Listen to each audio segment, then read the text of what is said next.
નમસ્કાર સાહેબ, આપ જે પૂછો છો એનો જવાબ આપી દઉં કે તમે જે પૂછો છો કે તમારા અંકલના નામે જમીન હતી હા અને પીએમ કિસાન નિધિના પૈસા આવ્યા છે, હા એ કોના નામના આવ્યા છે? અંકલના નામના આવ્યા છે.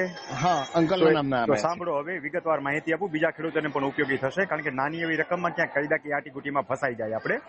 હાજી પીએમ કિસાન નિધિ વ્યક્તિને આપવામાં આવે છે જે વ્યક્તિના નામે સીમાંત પ્રમાણેની જમીન ધારણ કરતા હોય.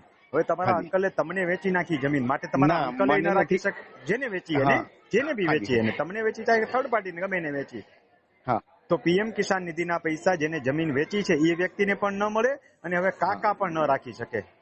હા તો કારણ કે ગઈકાલે એમનો ફોન આવ્યો કે ભાઈ મારા ખાતામાં પૈસા આવે છે, મારે શું કરવાનું?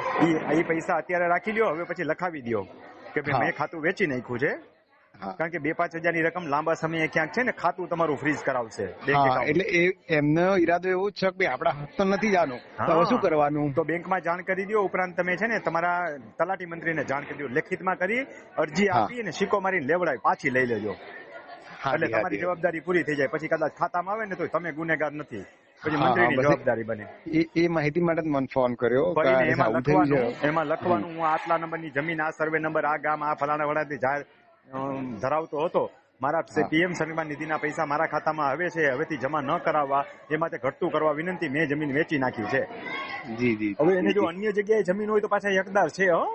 ના, ખાતેદારમાંથી નીકળી ગયા તો હવે જમીનના પૈસા એને ન લેવાય. ક્યારેક બેંક ખાતું ક્યાંક ફ્રીઝ થઈ જાય ને, જાજા પૈસા પીડાય છે તો હલવાઈ જશે.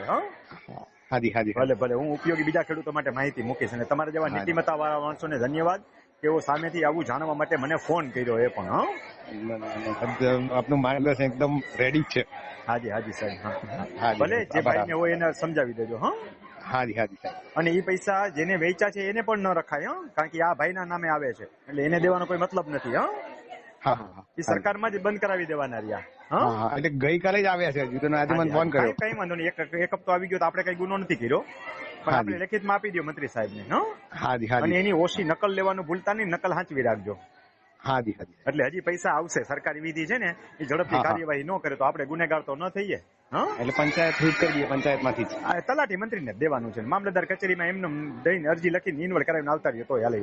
7 નંબર જોડી દેવાનું છે, જૂનું આપણું હતું એ. હાજી હાજી સાહેબ. ભલે ભલે ભલે.